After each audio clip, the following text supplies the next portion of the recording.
Welcome, everybody, to another edition of the Tougies Take podcast. And for the first time in a long time, I get to say we're back. It's us, the guys, the fellas. I am joined alongside. The namesake of this podcast, the missing Kakalaki himself, Tougie24, joined alongside missing Finland. One sin for the win, and just plain missing Endo Mills. Yeah, it's been a time. Sin elected to take off for the vast majority of Endo's month, and I had my own travels this past weekend to lovely Greensboro, North Carolina, alongside the one and only Crash Andrews. Good old Crash Andrews, which, I think I'm going to have to, the two of us are going to have to make its own separate podcast of our lovely journeys to Greensboro. He had a hell of a time getting there with numerous delays. Meanwhile, I had like the easiest travel itinerary of my life. It was great. A good enough one of those weekends where you're just like, God damn, how is it over already? And you're just bummed out that it's already over.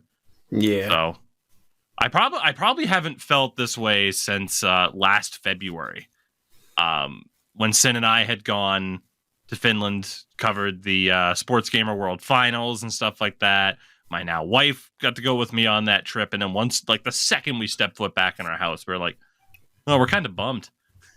I think I finally feel that way again, even though I will be attending another AEW event 8 days from now. Well, big business in Boston, TD Garden. I'm excited for that. Boston. But Sin, you're back. I am back. How was your time? I mean, I know how your time was because you and I talked on multiple occasions as we do.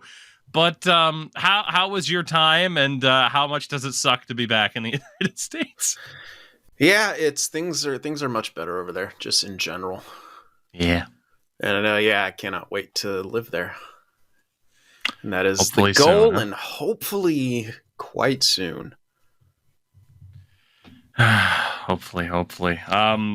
Yeah, I mean, I can't lie. Like, I'm glad you're back. I get to be selfish. We get to work more on a super secret project that we have going on, brother. A few projects, actually. Yeah. We get. Although one of them we haven't even started. Very true. We get to play more FC Pro clubs. Yes, with the fellas. Can't wait for that.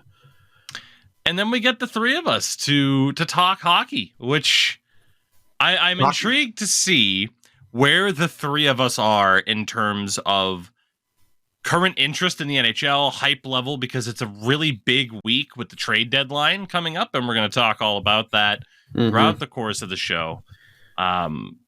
I would be remiss, though, if I didn't ask Mr. Consistency himself, Endurance. Endurance. What have you been up to? I imagine you've just been playing a lot of hockey. Yeah, so that was my kind of intro today to getting back to reality from this trip, is looking online and seeing the freaking conversation surrounding the fact that MLB The Show 24, which comes out 10 days from now, you're going to be able to be a woman in Road to the Show. And of course, you can imagine how some people on the internet react to that, because people are fucking terrible. Literally, there was a tweet that I just retweeted that I saw. It's the same exact conversation as the NHL community had when they added women into Ultimate Team. Oh, women, they're not good. They're not good. It's unrealistic. And this fucking TikTok from MLB, it's literally, you can't put women in the game. It's unrealistic. the average MLB Road to the Show player. It's a dude 4'2" hitting a 500-foot bomb and then flying across home plate like Superman. It's like the sanctity of my realistic video game. You can't have whammon. Yeah, dude. Like I saw your fucking your dude levitating when he was hitting home runs. Like the celebrations are unrealistic. So why people getting so bent out of shape? People just need something to bitch about. Yeah. I think that was one of the things for me this weekend where I was just really happy to not be paying all that much attention to social media. Because that is just so much of what it is people just having to shit on something for the sake of shitting on something. Yep.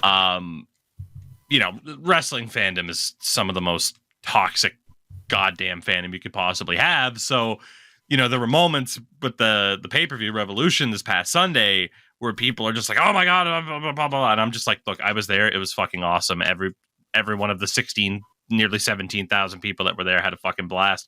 Shut the hell up. And it's the same thing here with MLB The Show. Like, genuinely, it ruins the immersion. It's just people having to bitch. Yeah. That's the way to do it. I mean, Jesus Christ. Like, I make Torf every year, nearly 7 foot tall.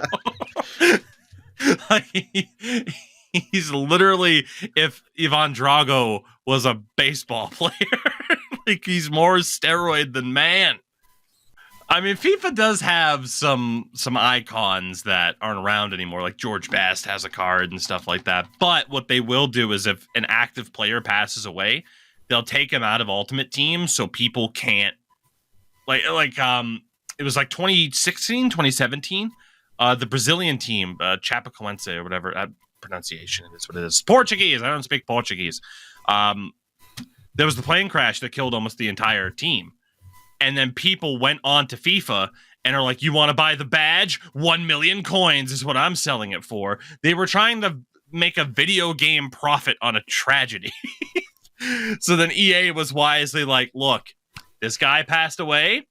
We're going to make it so you can't try to make fictional profit off of tragedy anymore. And it's like, that's kind of a good way to handle it. God. Yeah, that's the cynical side, to look at it that way, if you care to. Gentlemen, anything else to catch up on here before we kind of get into the meat and potatoes of what we got going on today? That was from December. Yes. Yeah. There wasn't that much snow here that time. There was snow, but most of the time I was there, it was sleet or rain. Or nothing. So it was bullshit. There was so much ice, dude. I had to get spikes. I had to get those fucking thing of spikes to put on my shoe because I finally ate shit. Yes, and I didn't want to do it again. So how do you feel now going back home? Because for me, I went down to North Carolina and it was 20 degrees Fahrenheit warmer. And it was great. And then I got off the plane and stepped outside for the first time when I was home and went, Jesus Christ. I don't know. Like, it was like Fahrenheit wise, when I was there, it was like anywhere between like 30 and 35 degrees most of the time. And then I got back here and it's like, I don't know, it's like in the 50s. I have a weird, a really high temperature tolerance. Besides when it gets like brutally hot, that's when I don't know, cold weather. I don't know. Like it didn't feel like it felt different, obviously, but I don't really like get affected too much by those weird temperature things. I love Finland in the summer because it's not brutally hot. Like I'm very much a cold weather or warm, that warm sweet spot type person, which is funny because I live in like the hottest part of California. The summers here fucking suck. Oh, damn. Well, with that, I want to get things started here with some viewer questions as we are off to do. So I just throw a pen across my desk. Don't mind me. Our first question comes from the ghost of Gary Bettman, and I thought this was a great way to warm back up into getting all three of us on the show here. If your fellow co-hosts were memes, which ones would they be? Oh, man. Ooh, I gotta think of it. I have a good one for Tougie, but I gotta think of one for Endo. Damn. I have a couple in mind. Is there a list? Let's see. Most popular memes. I need a list. I know. Yeah. This is damn, this is a tough one though. It's a real tough one. I mean, Endo, okay, I got it. I got one for both of you. Tougie is the old man yelling at clouds. Fair. 100%. And Endo is the one of that guy just talking in that girl's ear, you know, those long ass paragraphs, and she's just uninterested. just talking at length. Holy shit! When and someone's interest starts to slowly wane. Oh my god! Yeah. Yeah, any of them. The guy at the baseball game, the guy at the party. No, not that. Like the the one where the guy's yelling at the girl at the party. Yeah.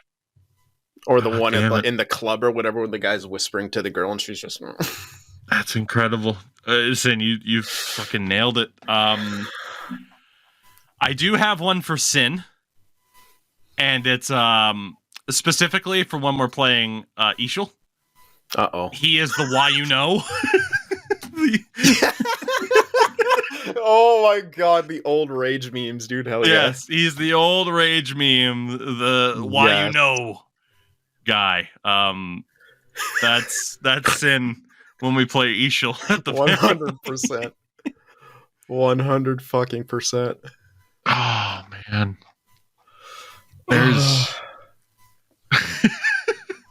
this one's for Endo. It's not saying like you are this meme, but this meme makes me think of you. And I will elaborate because we're walking a dangerous line here. Uh-oh. Do you remember the rustled my jimmies meme? Canceled. I will elaborate. Tougie just compared Endo to an ape.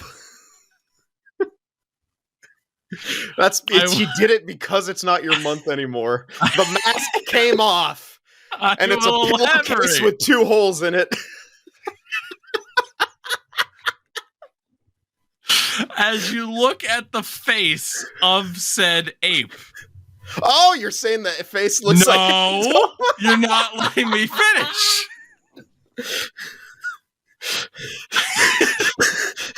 Oh, fuck. Endo, as a fellow fan of Game Grumps, would you not confirm that the look on that face is not the same thing as the Donkey Kong face in Mario Party 2? Not good. He has the look of his whole family died, and he's just like, different. Oh, shit. In worst case scenario, Endo is exhibit. Because you have a way of explaining things. I'm just trying to dig myself a further hole here. I'm doing my best. Is there any other? Yeah, Neil deGrasse Tyson. The rent is too damn high. Oh.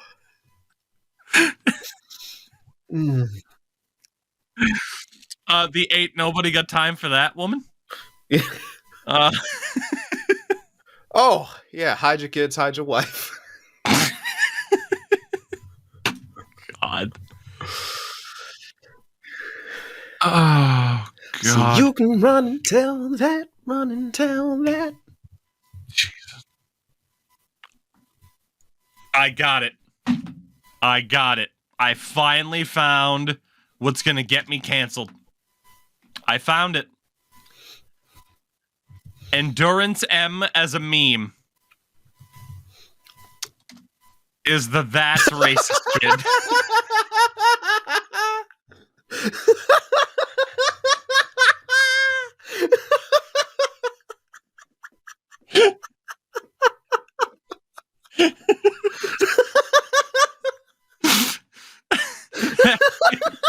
That kid grew up to say, it's my month.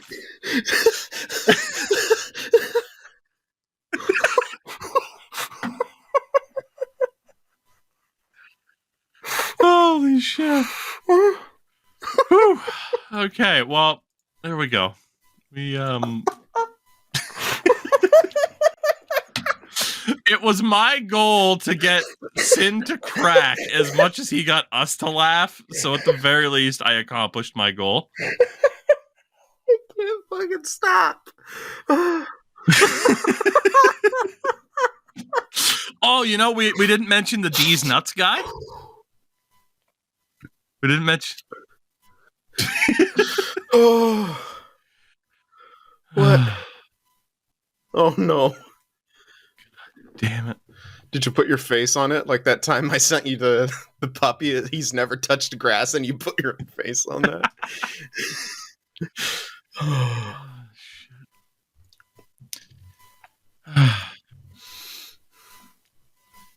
Well, while we wait for Endo to solve his technical difficulties, I don't know if the question was for co-host, but if I could nominate myself as a meme, it would be this one. The dog. I have no idea what I'm doing. That's pretty good. It's just we're trucking along, doing the best we can, but who the fuck even knows what's going on here? Oh, do we have to describe ourselves too? That'd be fun.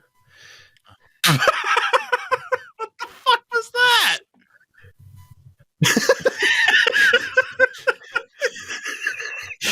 How dare you appropriate the whitest GM in the NHL as you? How dare you? Oh, fuck. Oh, God.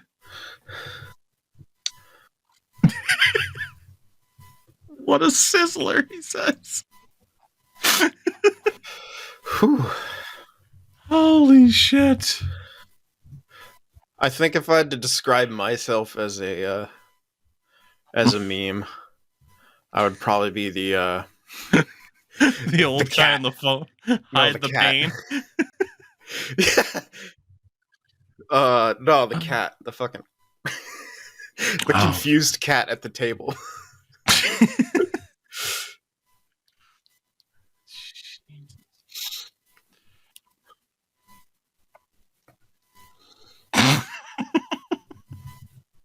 Yeah, that was the one I was talking about. Yeah. God. All right. Well, that was. Oh yeah, we forgot the question mark meme. Who was that? What NBA player was that? Was it Butler? Swaggy P. Oh, Swaggy P. You know, Sin, the unfortunate thing that happened when you were gone was we got a music question, so we ended up talking about different metal genres, including porno grind. All right, I don't even know that one. Yeah, well, it's what you think it is. But you were at least here for the meme discussion where I got myself canceled. I'm mad I didn't get to talk about metal genres. It's not too late. I could find. What about Mordor core? 2 Girls 1 Cup core? Mario Party core? Mariachi core? Muggle metal? Muggle metal? Holy shit. Sorry, that was from a video that me and my bandmates made in like 2011. Okay, I have a serious answer now. About what? For what meme I think Endo would be. Now, don't get me wrong. Sin got it 100% correct. Like, you fucking nailed it. Because I knew it would make you laugh.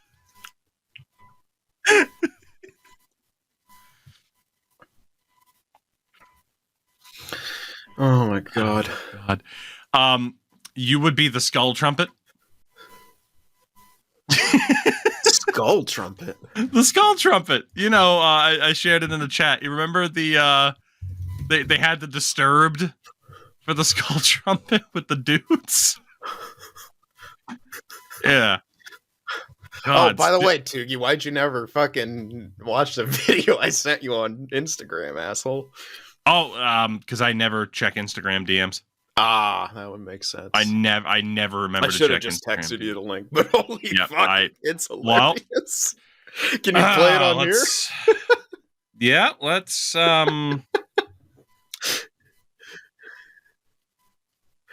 This is it. Oh yeah. This is how much we care, folks, about. Oh, did you see there was a headshot and the penalty didn't get called? I can't fucking believe it. Oh, did you see that Matt Rempe fought another guy? Yeah, I hope he lives to see his 50s. All right. What the fuck is this?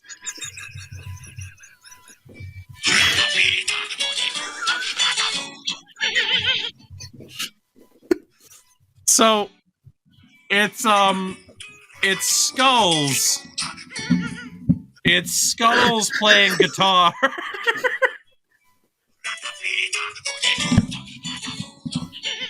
With a real Corrin theme to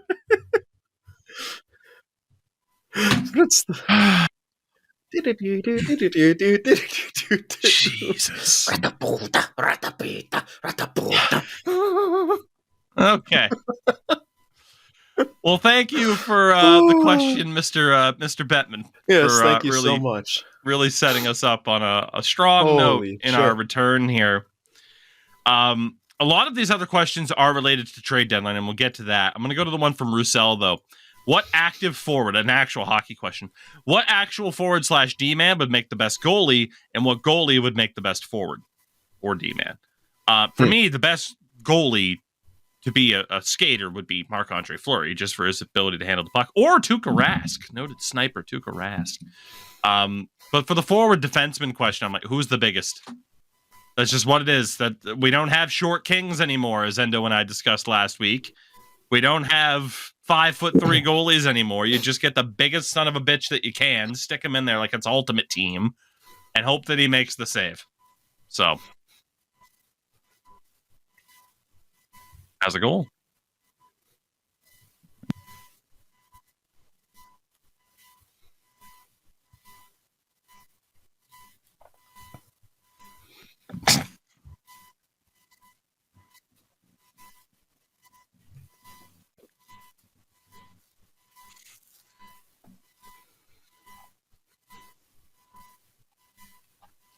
The Alex Ovechkin of goalies.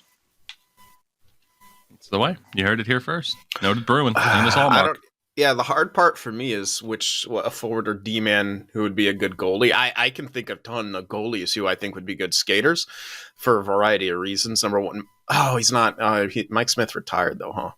He did, yeah. Yeah, or at least isn't active in the league. He was a sick puck handler. Mm-hmm. Right, I'm going with Jordan Binnington simply because he'd just be the most effective rat on the ice. He would give Marchand a run for his money.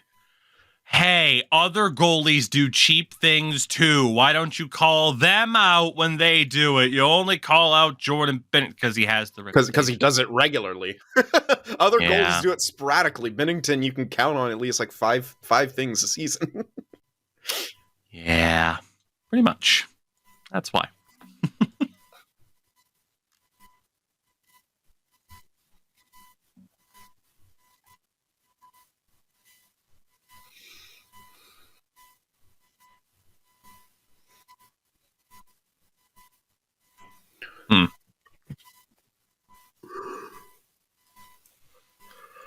Our next question comes from AJ.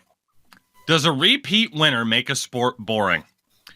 For example, Max Verstappen winning every race in F1, or the NBA era flip-flopping between the Cavs and the Warriors. Now, the Cavs only did win once. The race on Saturday, I was at the airport, and Max Verstappen won the first race of the F1 season by like 22 seconds or some shit. I'm all for... It seems like a lot for a race. It is. Although I don't know what F1... Okay, I don't know if it's like a long distance or... Anyway. They are crazy. Distance races for sure, but yeah, he has been dating. He won all but one race last year. That's crazy. And yeah, he wins the first race this year by like 22 seconds or some shit. It's definitely hurt my interest in F1. I mean, say what you want about, it's always been that way. Cool, but it's also never had the opportunity to take off in terms of like popularity in North America as it's had over the last couple of years with like Drive to Survive taking off on Netflix and everything like that. And at the end of the day, like there's no denying that it can hurt some people's interest, mine included, when the conversation becomes, hey, I can't believe that battle for 6th place. You know, that's not going to hook everyone. Even if it's somewhat tradition in F1 to be like, okay, this is the dominant person. This is the dominant team, the dominant car, whatever. It's, I mean, how did NFL fans feel when the Patriots were in the middle of their dynasty and winning 3 and 4 years, and then, you know, they're running the 2010s? How do football fans feel now about the Kansas City Chiefs? How did baseball fans feel in the 90s, early 2000s when the fucking Yankees were repeating? They won fucking 3 in a row, didn't they? And 4 out of 5. It's for some people, they're just going to be able to sit and appreciate the dominance for what it is. And for some, they can appreciate that and be annoyed. And for some, they're just going to be annoyed. So it's definitely not as fun to just see one person or one team win consistently, unless you're a fan of that team, that person, whoever, you know? Yeah, I'd say that makes sense. Although there have been unique cases like where, you know, Michael Jordan and the Bulls, where clearly I wasn't, you know, that was, I don't know. Like, I think if like McDavid were to do something sort of similar in hockey, some people may just enjoy it, but then, you know, there's that flip side of like, you're a fan of a team, you're Windows now, and Connor McJesus is just fucking single-handedly bitch slapping all your players. I don't know. Like, I think in some cases it's good for a sport where like Michael Jordan and the Chicago Bulls were great for basketball globally. Right. Yeah, but overall, yeah, it probably isn't super exciting. That's why we all like hockey so well. That's why we all have preferred hockey for one reason or another, is because there's a lot more parity than some of the other leagues, just with how it's structured and how the game works and stuff like that. Yeah, I mean, we've seen that this season. Like, one of our topics today was going to be New Jersey and how strong the Devils were last season. A reminder for those who do not recall, they finished 3rd in the league in points on 112. Yep.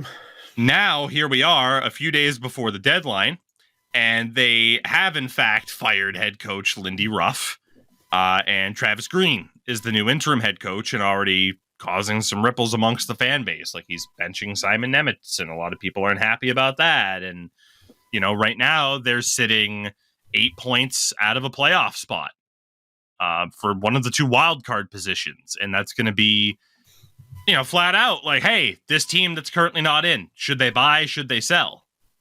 I'll tell you right now, my answer for the Devils is they should sell. I mean, I don't know who you could argue like, okay, if they get into the playoffs, they can do damage.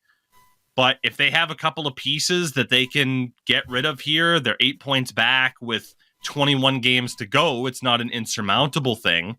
But if the market is there for a team like the Devils, and I'm going to take a look at who they have for UFAs here this year, you know, Tyler Toffoli, who they acquired earlier this year. If you can flip Tyler Toffoli, I think you should. Because I'm not really sure if it's worth the risk for them to go out and add. And then what happens if you make the playoffs after you did an ad? Or after you added to the team, what happens if you don't make the playoffs? You're just not going to be looking that great. Anyway, you know, I digress about the Devils, but, you know, it's just one of those things, right? Where how quickly in hockey a team that looked like serious cup contenders. Yeah, fuckers. Last year, with 21 games to go now, they're in a brutal spot. Probably has to do a lot with the fact that they, in Lindy Ruff's near 4-season tenure as the head coach of the Devils, they have had the 31st save percentage with an .890 over the last near 4 years. So the second worst goaltending in the league in that time. Maybe, just maybe, roster construction is a bigger issue than they thought, as opposed to Lindy being the issue. Maybe it's both. We're going to find out. But all I know is they're supposed to make the conference finals this year. And let that second turn into the first, motherfuckers. Oh, shit. That's why. They're doing it to just stick it to the Sharks. Yeah. It makes sense now. Oh, man. How about Timo, though, man? Are you aware of Timo Meier's current stat line? I was just going to look it up. I know he hasn't been doing tremendously. You want to read it off? You know what? You read it off to me. Maybe I'll allow myself to be shocked. Give me games played, too. So Cap Friendly, as of earlier today, has him listed on the top line with Nico Hischier and Tyler Toffoli. In 48 games played, Timo Meier has 28 points. 48 games played, 28 points, 13 goals, making $8.8 million until 2031. Oh, that is brutal. First year of that contract, and he's got time to turn it around. Funny thing is, he has a no movement clause that kicks in after this season.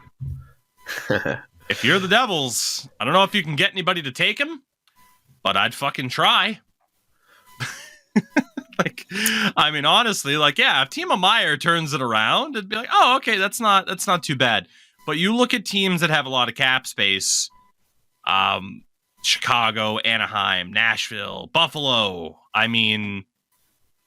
If there's a team where it's like, oh, okay, maybe we do build around this guy. Or if there's a team like Buffalo where it's like, maybe we're not sold on paying this guy this much money, that could be the type of move that opens up.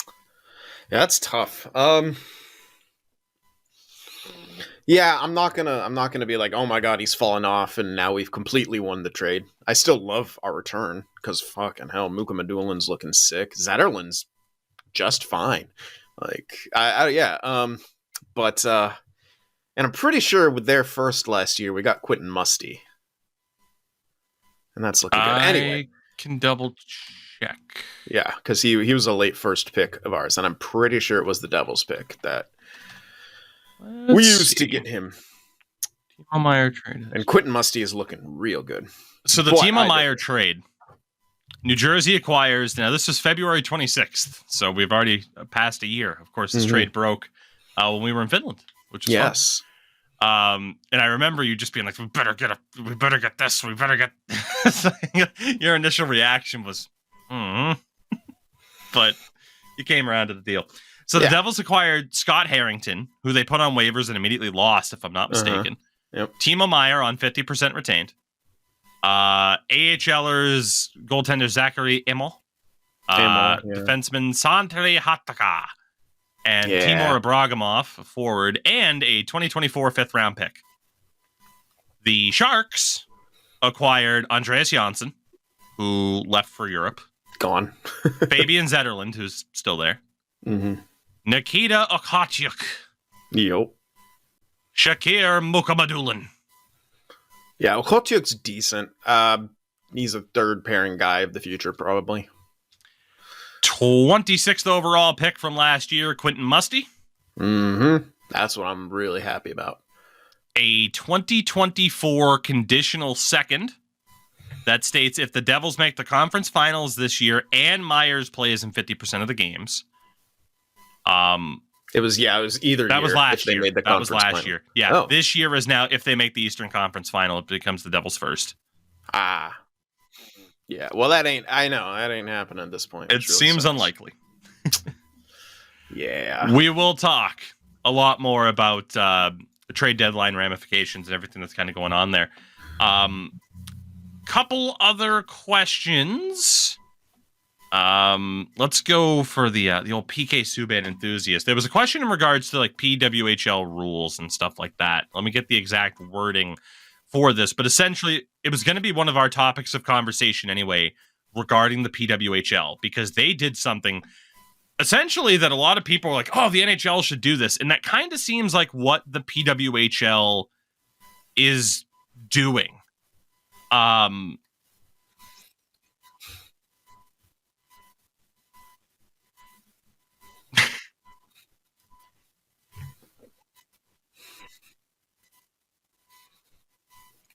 Wow, what happened? Did you return from a European country recently? No? Quit bitching. Go. Did you fly over 1,000 miles yesterday? Ooh. Endo, it's okay. We love you. We love you. PWHL.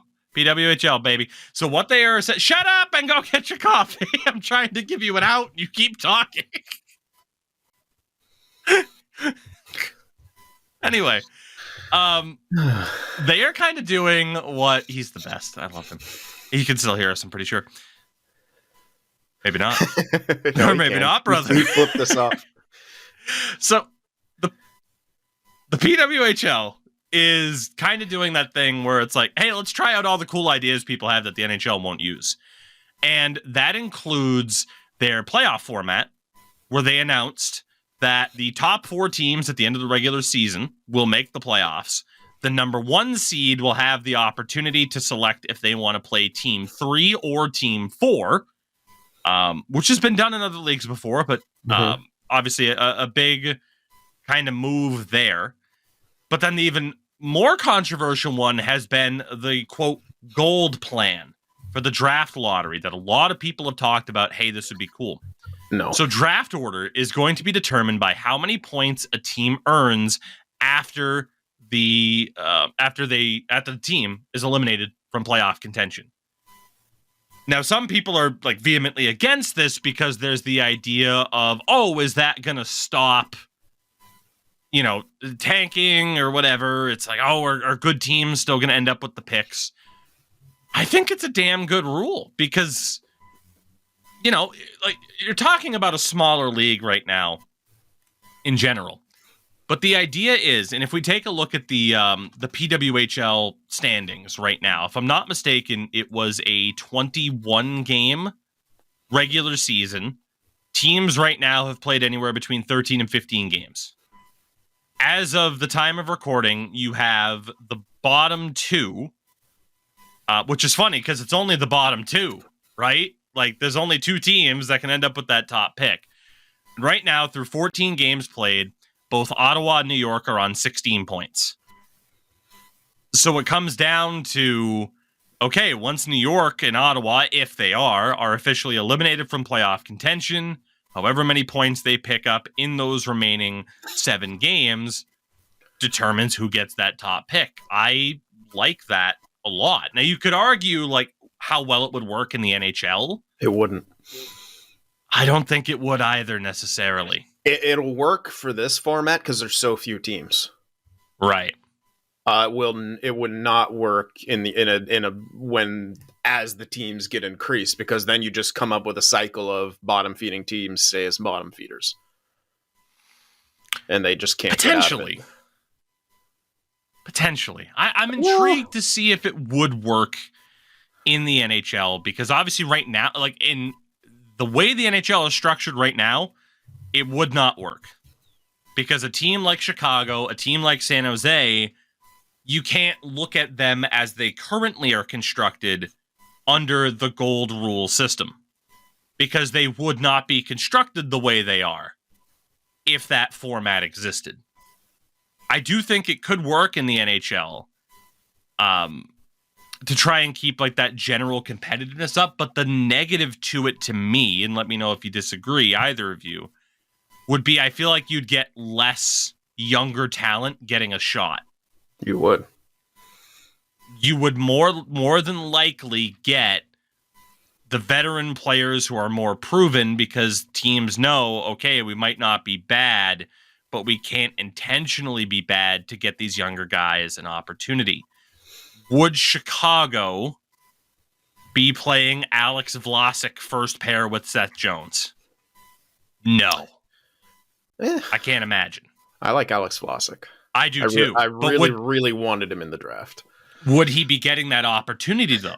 I don't under think the so. golden rule? Hell no. Like again, you like you said, we would go back to 10 years ago when it was so much harder for young guys to break into the league. Like, yeah, I get the concept of it. I think it'll work in a smaller league system when not half of the teams or more than half, miss the playoffs.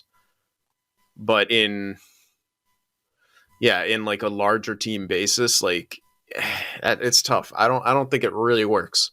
Like, because there'd be no relief for smaller market teams. Like, okay, here's a rebuild. Here's where we can spend to the cap floor only, save up some money, and then when we're ready to push, we have this excess to throw towards the ceiling.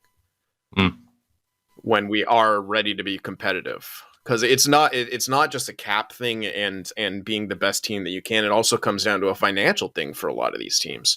Is that, okay, we're bad right now. We know we're going to suck. We have to lower ticket prices, and we're going to have to not spend as much because we know we're going to be bad, and we're going to have all these ELCs.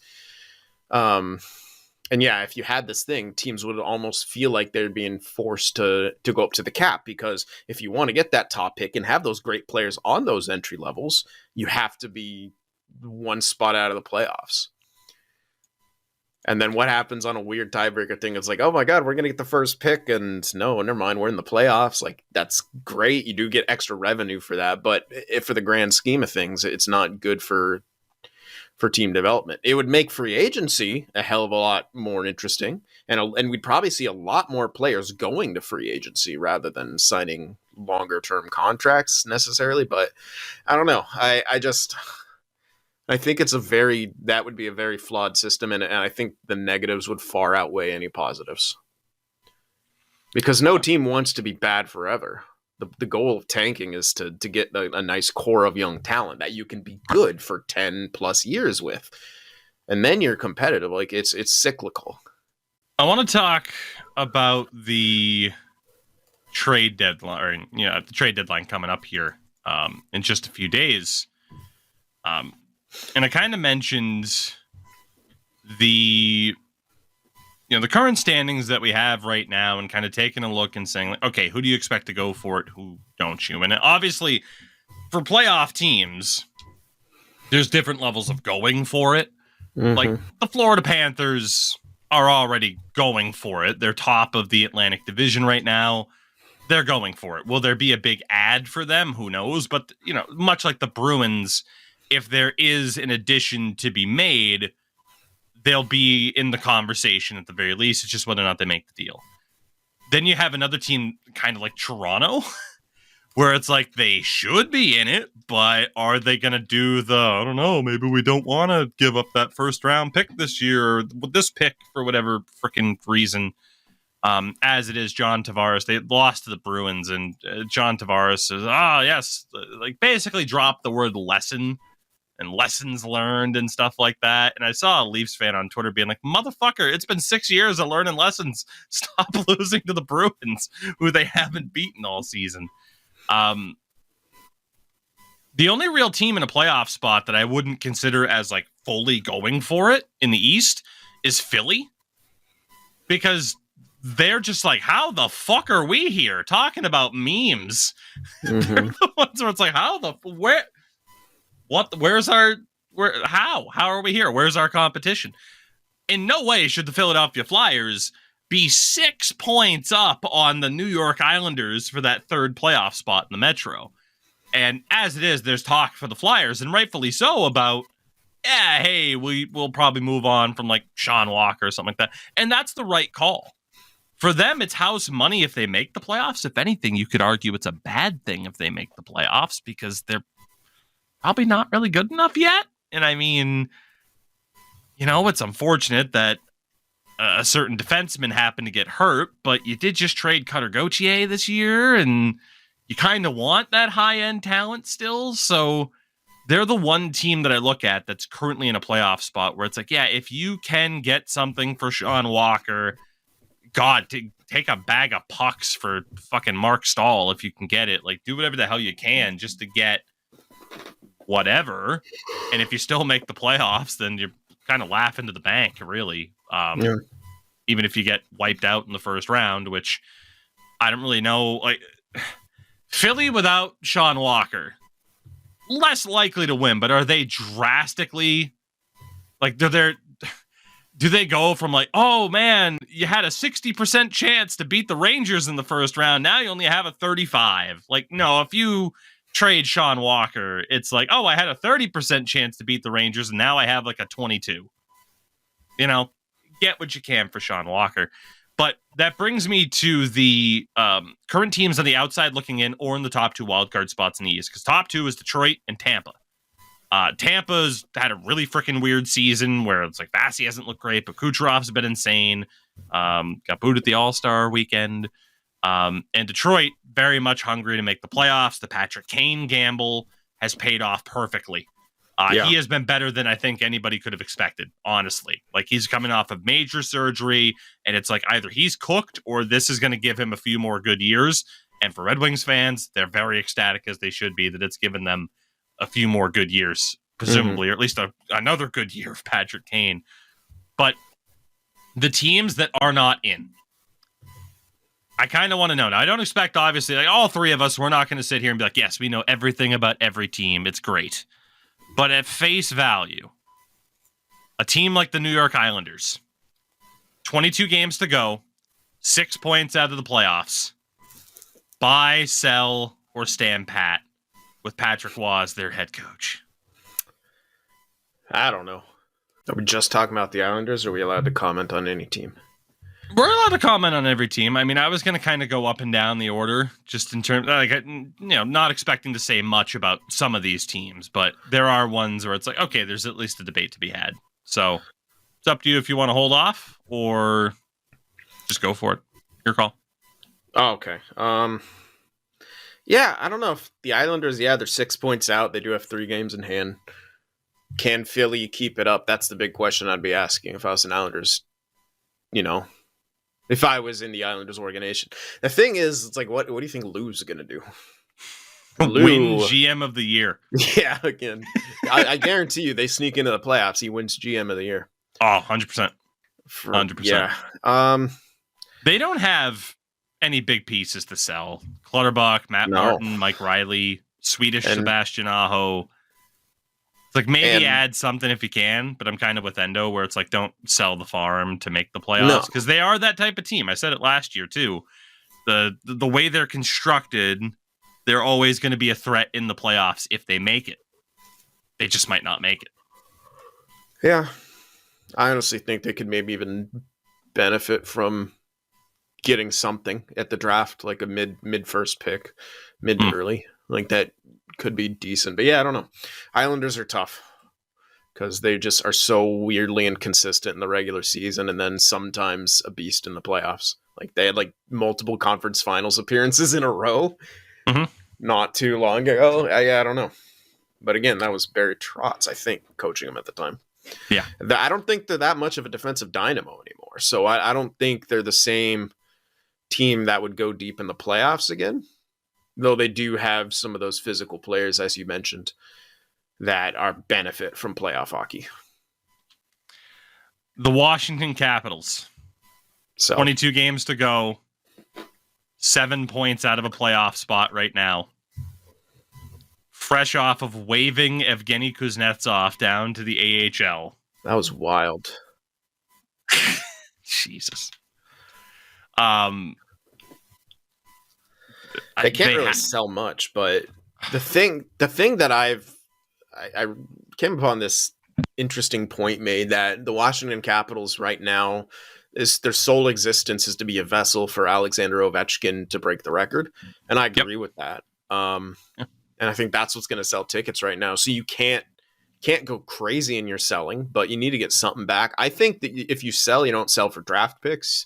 You sell for prospects and guys who are right on the cusp of being there, because Ovi needs support very quickly. I doubt they're ever going to be a Stanley Cup finalist again or a winner, much less a winner, but Yeah, Ovi needs some goddamn help. Backstrom's like cooked.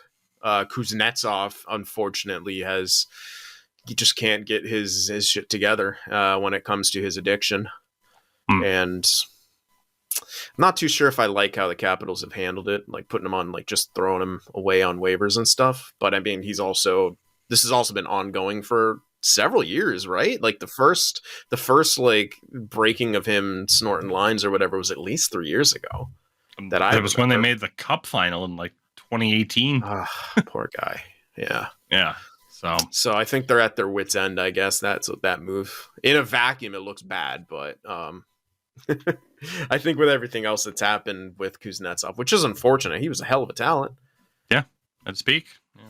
Yeah, he's making good money right now. That's good. For sure. So he gets his full money and no escrow. And please save your excess.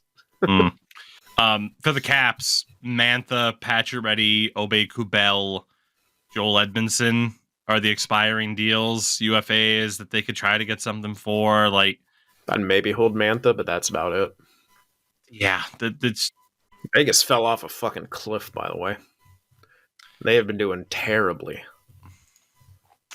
It's pissing me off because it's screwing me up in fantasy. 2 wins in their last 10. Yeah. We'll talk about. Well, of course. We'll talk about. I know we're going to talk about it more later, and I'm trying to hold off because I'm going to rant about that shit. But yeah, one thing I want to mention, because we have a fucking Toronto fan here, since we're talking about the deadline, you breezed over them earlier. And I think we should talk about them because they're in an interesting situation at this trade deadline. They're not where they should be in the standings at all. Yeah. I mean, look at that roster. Look at the skill on the roster. And how the hell do they keep doing this?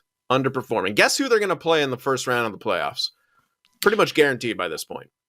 Florida or Boston. Yeah, it's going to be Florida or Boston. Yes. That's the guarantee. Yeah, I mean, if they end up in a wild card spot, they're looking at Florida, Boston, or New York. Yeah, like if you're on it, all right. I'll ask you this question, Endo. In a playoff series, I'm gonna pull up the what you guys were just talking about. If they like ended up in those weird positions. For the record, with the Leafs, 8 wins in their last 10, and they still have their first round pick this year. And Barabanov too. Oh wait, he might not have been. Anyway. So Endo, as I was gonna try to do, and then we got sidetracked, I'm gonna ask you some questions about all the possible playoff matchups and even the hypothetical ones. So, do you feel confident playing Florida in the first round of the playoffs? Do you feel confident playing Boston in the first round of the playoffs? Do you feel confident if you played New York in the first round of the playoffs? Maybe. Would you feel confident if we were in the old 1-8 format and, everything started today? Would you feel confident playing Carolina?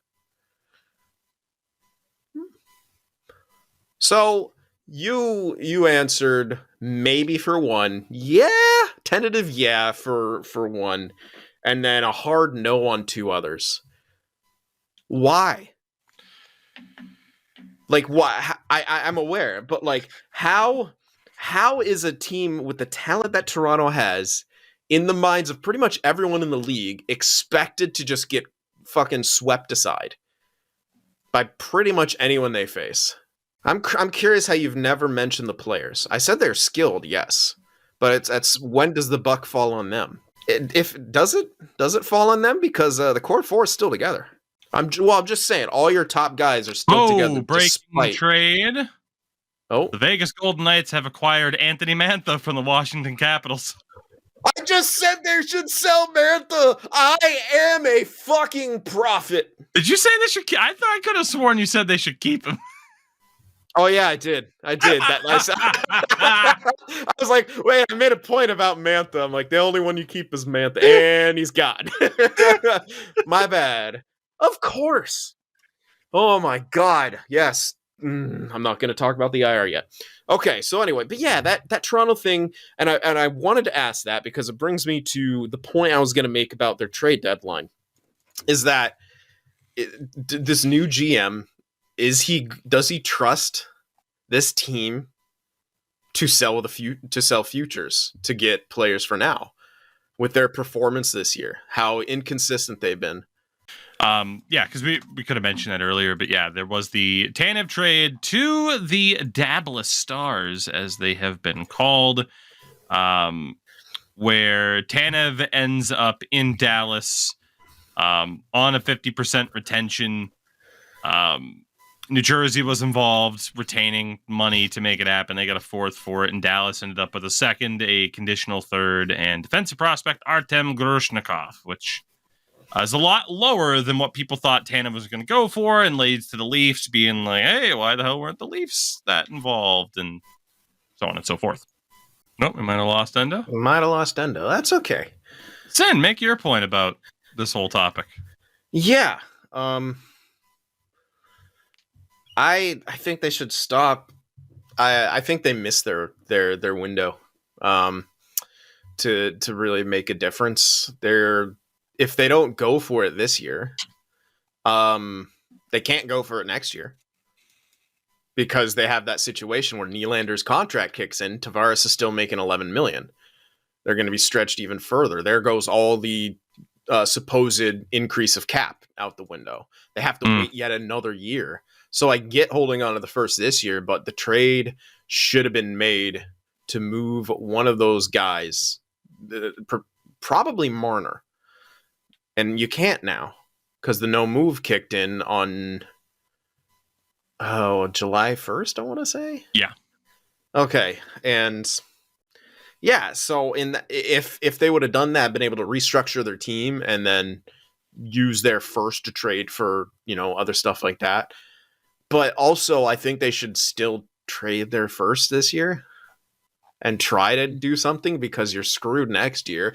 So you that's the whole the logic behind this to me is like, you guys don't realize how quick time flies. Like Nylander is 27. Yes. Or 28. 28 on May 1st. Matthews is 25.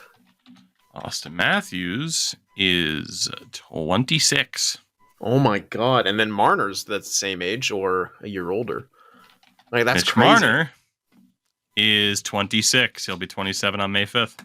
So like their plan to me seems like, all right, we'll stand pat this year, see what happens, keep our first because by the time that guy, a late first round, comes in a league, 3 years probably at best. Plus,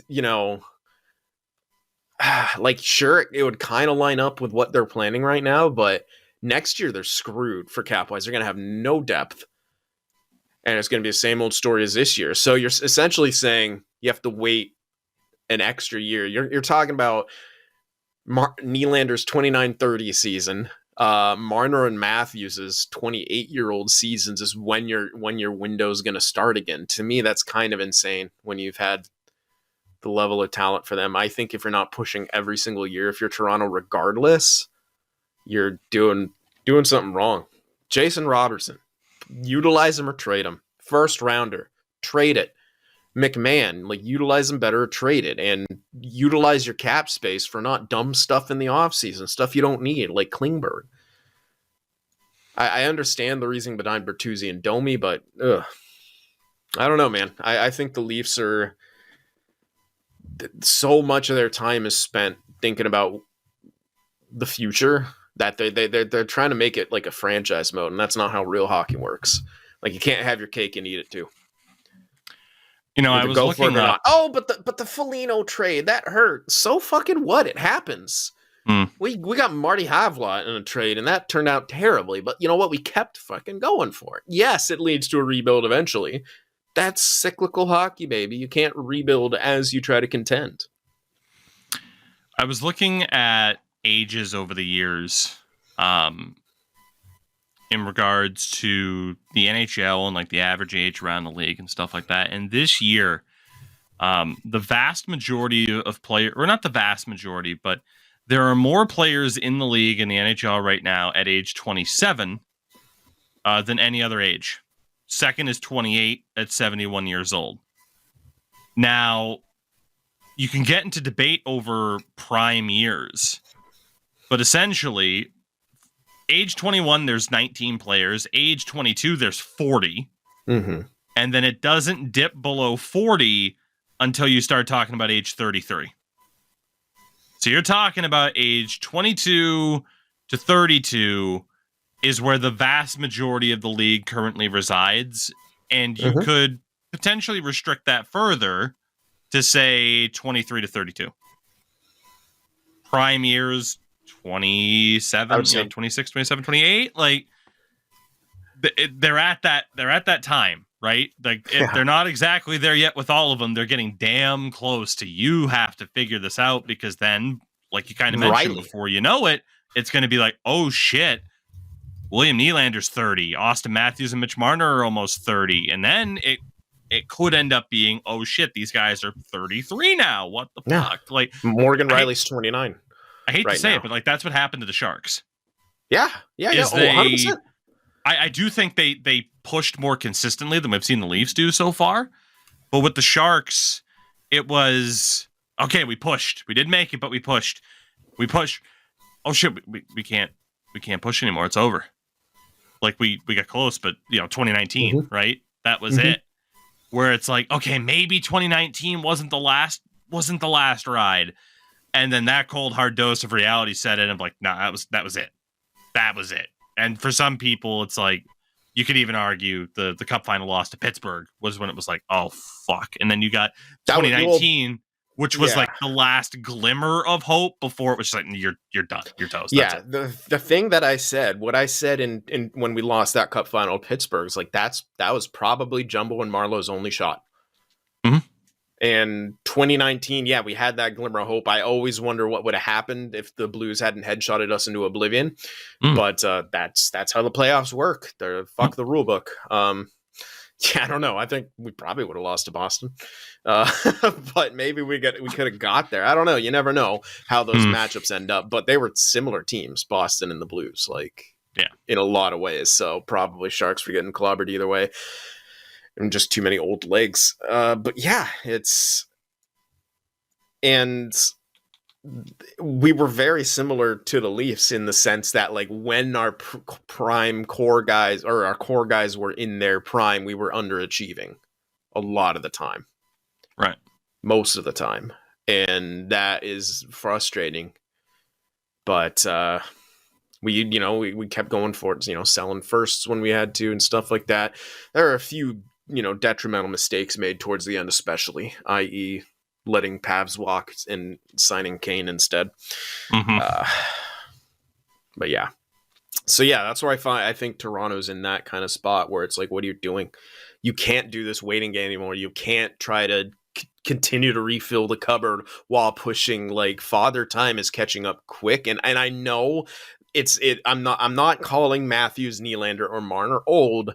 I'm just saying, you're essentially saying, okay, we're not punting on this year, but we're not going to go above and beyond at the trade deadline to give them support because, quote, maybe they don't deserve it. And then next season, you're not going to have the depth because Nylander's contract kicks in. Tavares is going to be still making 11. And then your whole plan is the next year, okay, Tavares is going to take this pay cut. That's maybe, and if he does, great. But again, you're wasting essentially this year and next to get to this point where you feel like you can go all in. And what if he doesn't take a pay cut? Right. Who else in Toronto has taken a pay cut? Fucking no one. None of them. No one. Why should they? And at this point, if I was Tavares, dude, he walked away from more money as a UFA. Right. He already technically took a pay cut. Yeah, I guess technically he's the one, right? Yeah, like technically he walked away from 13 mil that Sharks offered him. And I think Tampa offered him a similar amount, like 12 plus. Like it I don't know. Like that you're hanging a lot on the hope of someone taking less in Toronto. Maybe Tavares is the kind of guy to do it. I don't know. But yeah, it just you're wasting years, I feel like, with the Leafs if you don't go for it every single year with this core. And yeah, since you didn't split up the core, you're gonna lose Marner for free in free agency to have cap relief, because that's your only option now, unless he waives, which no way he's gonna do that. Right. To wrap up the Eastern Conference, pretty much. I think there's two teams left to talk about because you have New Jersey on 64 points with 61 games played, so they are 8 points out. We already kind of talked about them a little bit, where they can go either way. But then there's Pittsburgh, 62 points, This 59 is games played, and all the talk right now is surrounding Jake Gensel. Now, I think, and we'll talk about Vegas in a little bit, but I think you can now officially rule Vegas out of the Jake Gensel sweepstakes. They went after Anthony Mantha, which we'll talk about it, but I do think that's a pretty damn good pickup. Hey, for you Vegas. never know, man. They're going to have plenty of cap space. You never know if they can get Gensel too. They might find a way. But yeah, all the talk around Pittsburgh right now is how Sidney Crosby would be upset if Jake Gensel gets traded. Kyle Dubas, I mean, here you go. You're in control of this team now. You got some damn big decisions to make, buddy. Because first decision he has to make, I think, does he give us their pick this year? Or does he say we're going to keep it this year and you guys can have our next one because we'll somehow be better? Yeah. Because they are right now the 9th worst team in the NHL, which would bring up the condition for that pick. It's top 10 protected. So do they sacrifice that top 10 protection and give us that? Or do they risk next year them being even worse and giving us a potential lottery pick? Right. Because that's the question that it should be fresh in everyone's mind is how is this team going to be better next season? That's a really big question. And I don't know how, right? I mean, you talk about guys with deals coming up. Jeff Carter, he's not going to get you anything. Chad Ruhwedel is a good piece, but he's not going to get you anything. Alex Nedeljkovic, unless you're like a superstar level goalie, that's not going to get you anything. No. Your one piece to move at this deadline is Jake Gensel. And if you do it, it's pretty much known that we don't know how much it'll piss him off, but that could harm your relationship with Sidney Crosby, who has 1 year left on his deal after this year. And then all of a sudden, instead of this being the try to win one more with Sid and Malkin campaign, this could turn into Kyle Dubas is the guy that had to take the reins and break up that Penguins core. And that could ruin your reputation if it goes poorly from there. Not that GMs with bad reps don't get opportunities later on down the road, but that's the big question for the Penguins is this the time that Kyle Dubas pulls the trigger? I don't think he will because he's so new. His hands are tied also because of the condition that we talked about. Is that like, okay, you can't exactly punt on this year and then try to get better next year unless you trade Gensel. And we know that's going to piss Crosby off.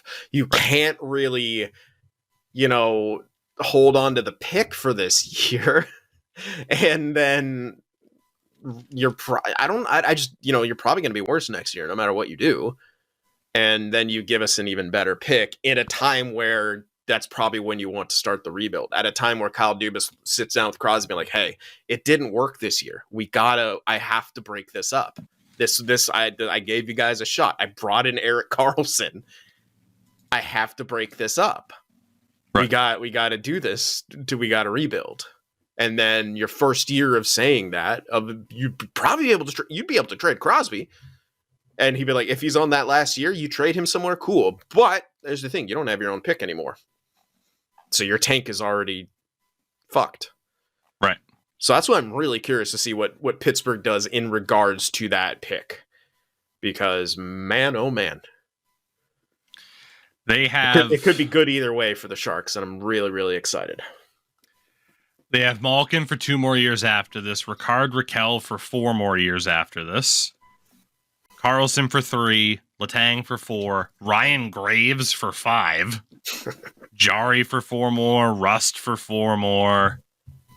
Things have gotten interesting in Pittsburgh, and I don't see them selling because I don't see them cancel. How interesting is it that Erik Karlsson's trade legacy is that the picks used to acquire him turn into really good picks for the team that acquired those picks? Ottawa, It's true. Stützle, Pittsburgh, right now within that top 10 range. If they push it the next year and they're worse, that could be nearing towards the top 5 range for the Sharks. I do need to use the restroom real quick. I'll be back. You're good, because I don't think we have too much to talk about for the East, so I'm just going to go.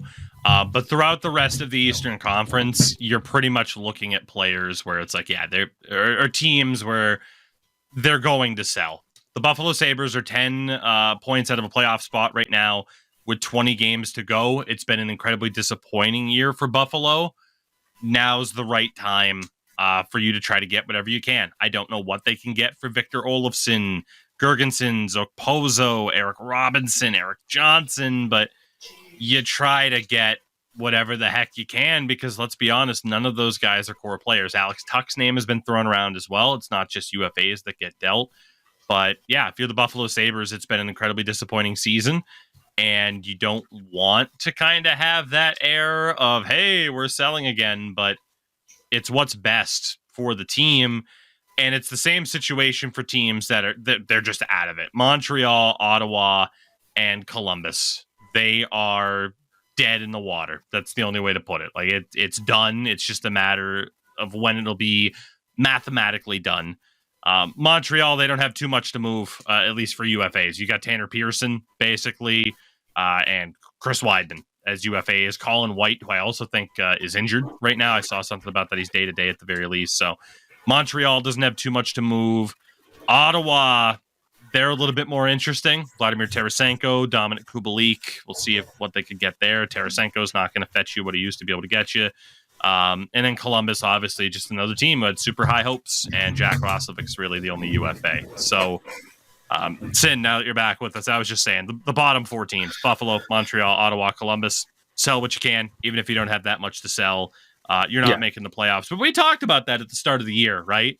There really weren't any teams in the East where you would look at it and say that fan base won't be disappointed if they miss the playoffs.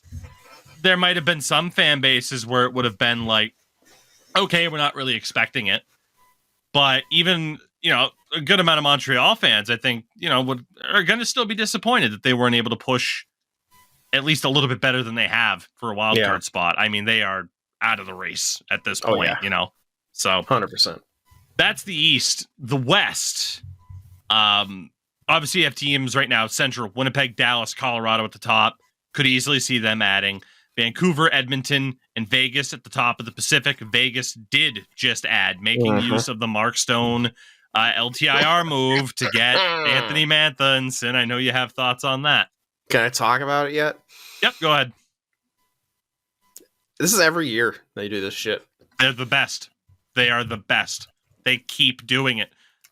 That's my interjection. I fucking love them for it. I don't care because we're not trying to compete, but it's also just stupid. They're just like, fuck you, NHL, and they're just like, we're gonna subvert. Doesn't matter, we're gonna subvert. And like, the timeline for Mark Stone, the rest of the season may miss some playoff time. He's not missing playoff time. No. If he does, it's one game. If they win that one game, maybe he'll miss a second.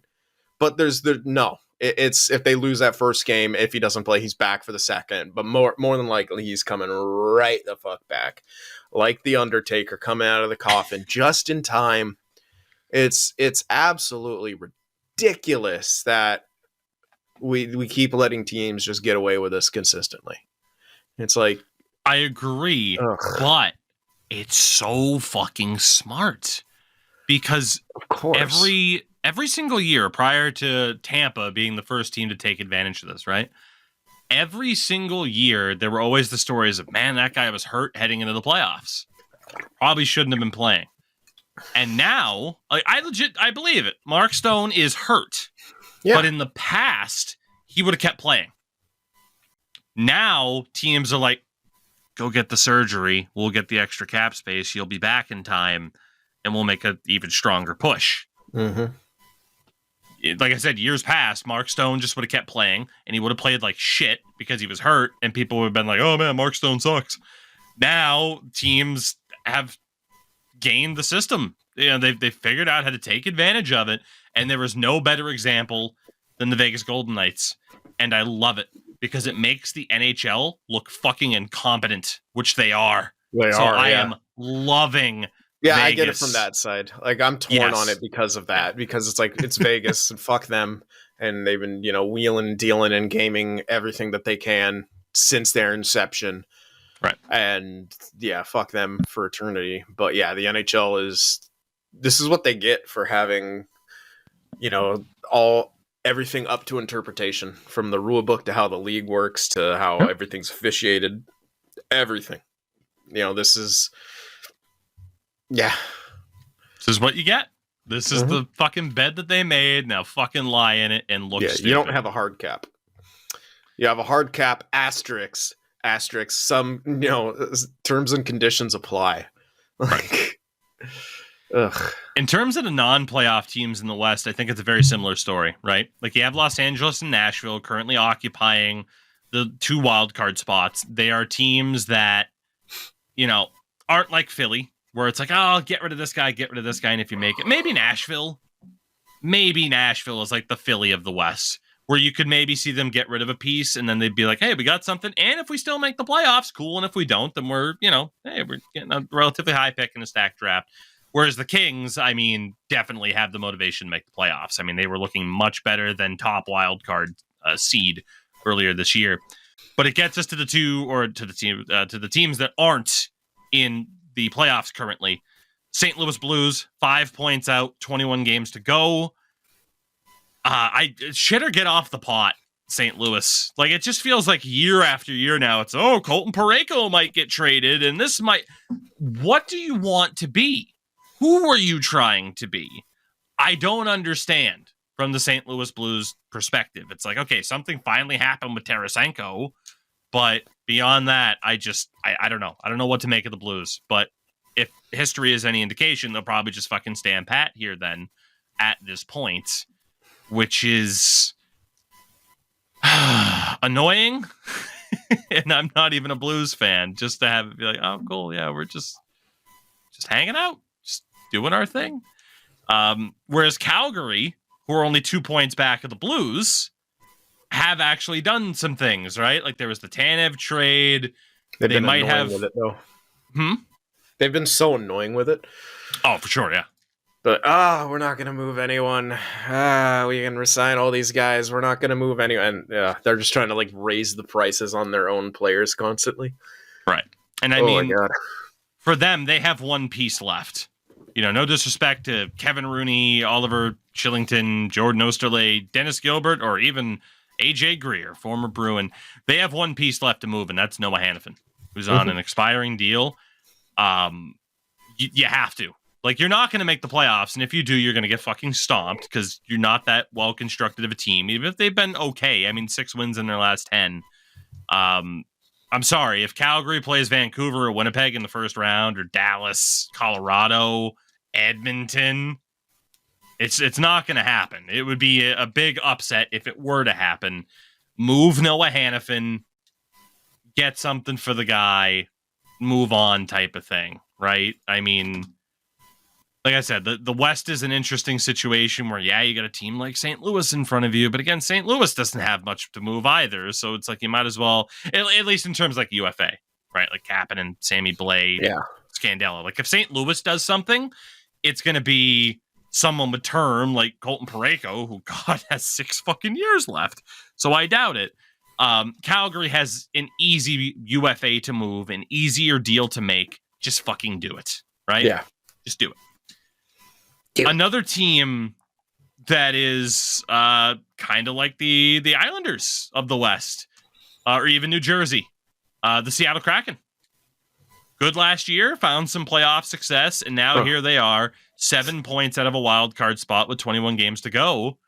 There was word that like Alex Wenberg might be moved, and I think if you're Seattle, you don't do anything too crazy, but Alex Wenberg, Jordan Eberle, Thomas Tatar, Belmar, Justin Schultz.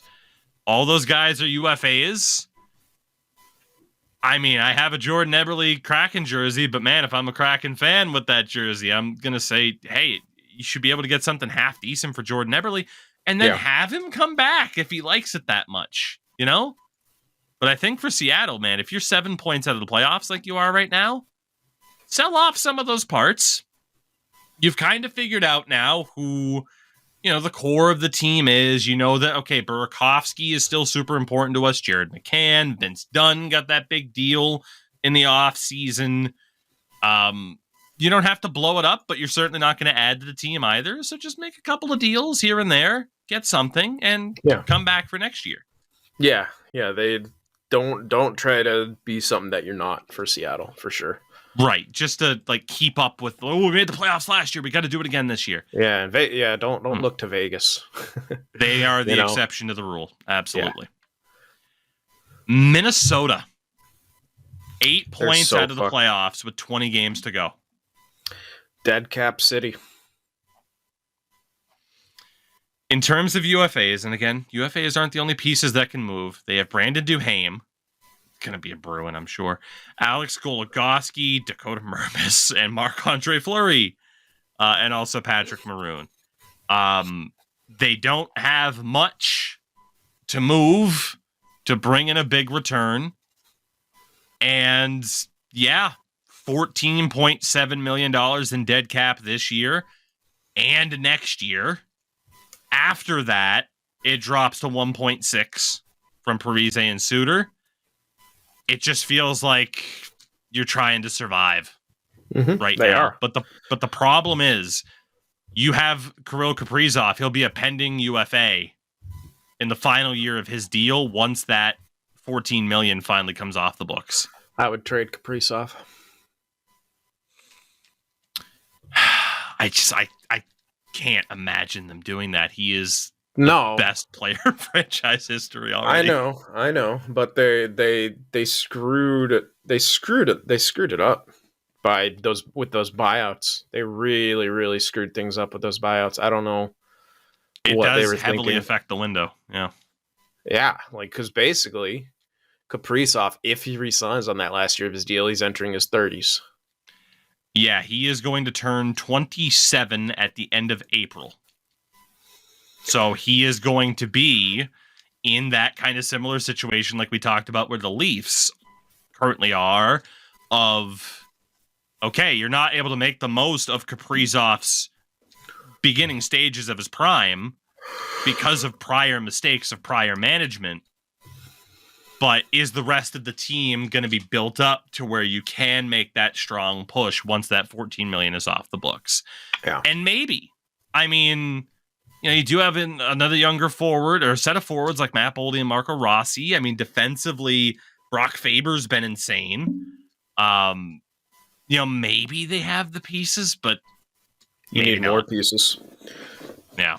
I'd say everyone that they could trade UFA this year, do it, including Fleury. Someone would pay for Fleury. You're not going to get too much, but you could get something, and that's good. With his playoff track record, you're getting something. Right. And even if it's a third or a second best case scenario, you can always use those to trade up. Right. Very true. Yeah. Bottom 4 teams in the West are dead in the water. Again, 72 points to be a wild card team right now. Arizona has 55, and the 3 others below them are obviously worse. For the Coyotes, they're going to win out and still miss. Let's all prepare ourselves for the Chicago Blackhawks getting Celebrini, because it's going to happen. Yep. And this time it'll be because they were in dead last, and it's okay. Mm-hmm. No controversy here. Great. Bedard, carry them some more wins so I can piss and moan and talk about how they only have a 1.25 chance of winning the lottery from second place twice in a row. Yeah. Damn. Just wanted to mention for Arizona, Jason Zucker's the UFA. It's already been put out there that he's not playing tonight, so they are definitely exploring trades for him. In terms of other pieces, they do have a lot of UFAs on defense. The only other on-roster forward UFA is Liam O'Brien, who's a face puncher. Defensively, every single defenseman, all 8 of them listed, are UFA or RFA at the end of this year. Dumba, Josh Brown, Troy Stetcher, Travis Dermott, all UFA. Dursey, Valimaki, Kesselring, and Moser, all RFA. God damn, there's like a couple Vancouver cast-offs in there, an LA cast-off, a Minnesota cast-off. I mean, maybe you That's get always something been for Arizona's thing, like taking all the cast-offs. Yeah. Oh my goodness. The desert of misfit toys. Yeah. As opposed to the island of misfit toys. For the Ducks, obviously it's been a disastrous season for them. If you can get something for Henrique, for Silverberg, do it. But you're not. I mean, and again, Zegras' name is constantly out there, even though he's hurt right now. That's an off-season move to me. Yeah. I can't imagine you're going to get the super. I mean, maybe they do. It'd be exciting, but I can't imagine they're getting the super high price for Zegras right now. Absolutely not. You have to do that in the offseason when teams can take the contract comfortably. We'll talk about Chicago really quickly instead of the Sharks first. By the way, two other little topics that I missed in talking about the West. Shout out to Mika Kiprasov, speaking of the Sharks. Kipper at his number 34 retired by Calgary, which is great. Kipper is good for awesome. him. Yeah. And the Canucks re-signed Pettersson. 8 years, $11.6 million. It's not too much of a talking point because it's a really good deal. It's been a great season for Canucks fans where the team has been so much better than expected. And to lock down maybe arguably the best player on that team is huge for them. So there's not too much else to add there other than good job, good contract on paper. GG's Canucks fans. Yeah.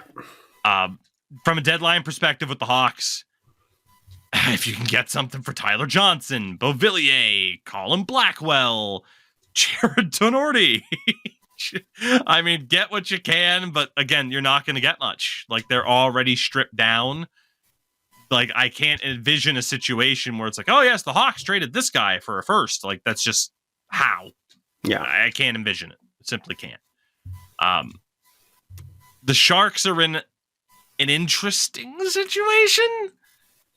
UFAs, Kevin LeBanc. You're not getting dick for Kevin LeBanc. No, because we're Mike scratching all the Hoffman, time. mid to late round pick. Yeah. Duclair, There's supposed to be so much more. Duclair would probably get the most. I think he would because your only other well, Barabanov is a UFA. Gramlins is not a UFA. Boy. Yeah, I mean, yeah, I think Duclair and Barabanov as UFAs are the two best pieces they have.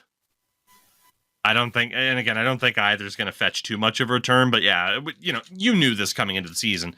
Trade Duclair, you hope to get like a second. I don't know if he'd even fetch a second. He might get like a third. I would keep him then. Again, though, I envision this.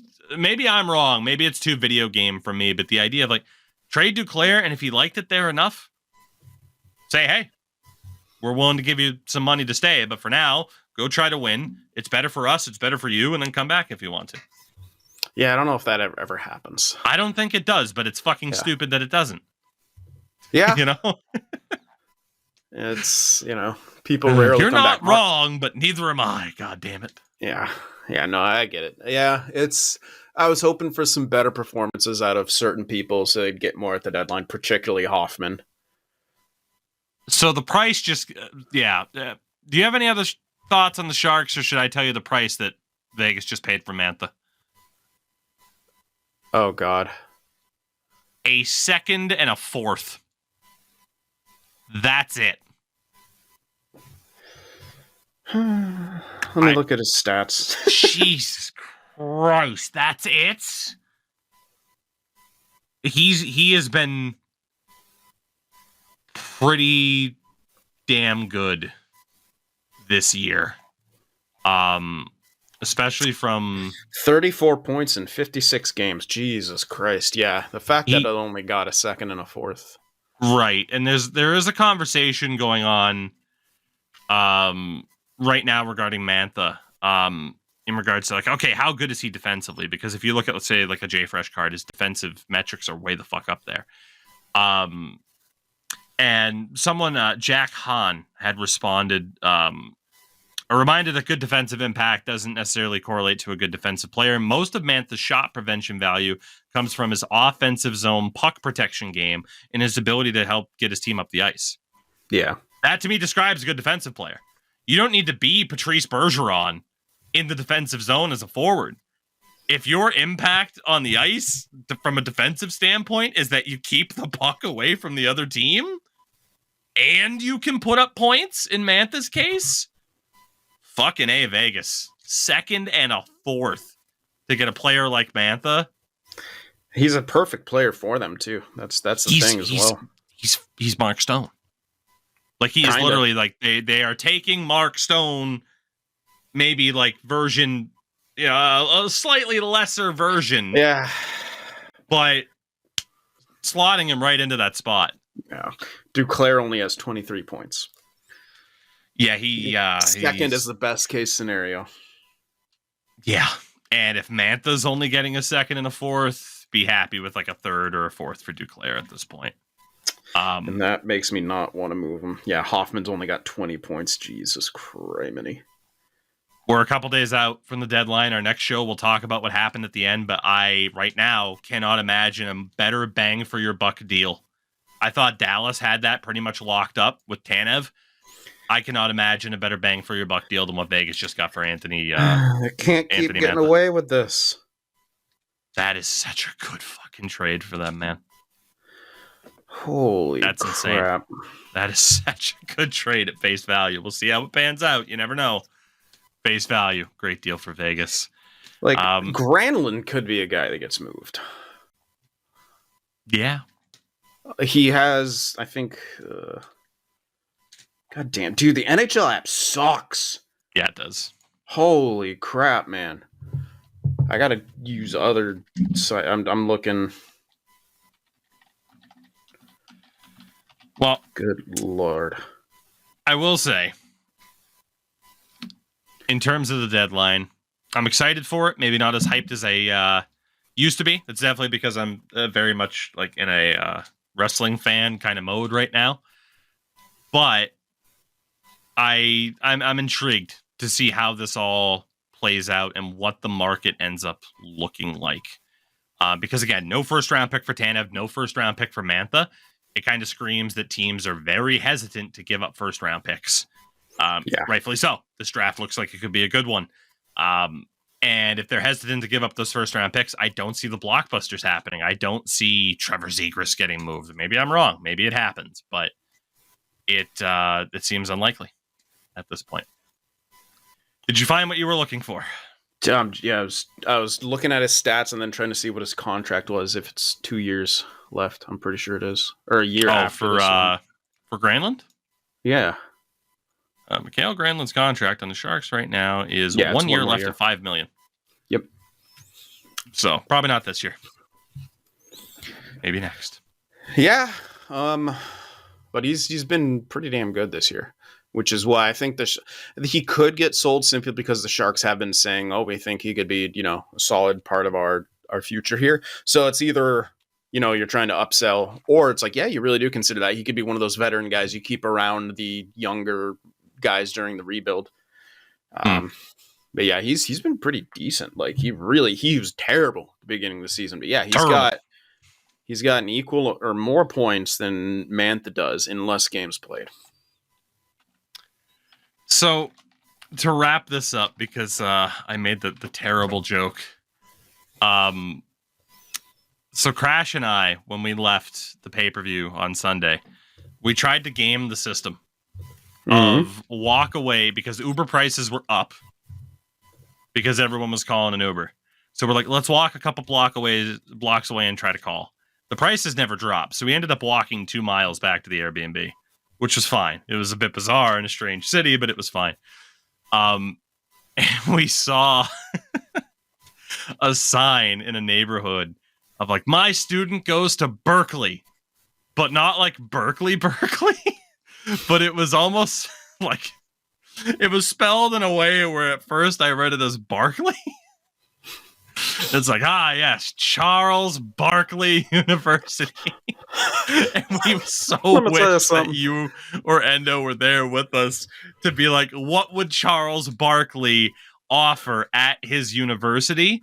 And that is going to be my request from you to end this show is, as Charles Barkley, can you please self-promote your own institution while you think about what you want to say. I will, of course, mention that, yes, we lost, we had Endo lose power during this podcast, but of course you can catch him on the Twitter side of things at Endurance M, or as I call him, Endurance M, as he is still streaming on Twitch somewhat often.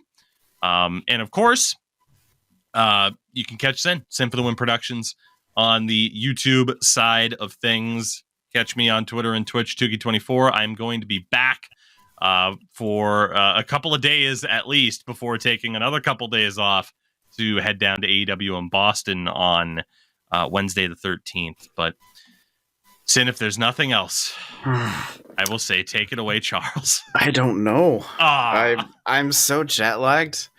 Like, I don't even feel like my impression would be good enough right now. I kind of feel bad. So I will leave it up to our viewers then. What would Charles Barkley University entail? And we'll see if we can get that ad read out of Sin on the next episode. We will be back more than likely next week. Who knows? Maybe we do a late show for the deadline. We've done it before. So, hey, it might be a twofer this week. We'll see what happens. For now, everybody, we love you. Have a good one. Take it easy, and we'll catch you next time. Thanks for listening.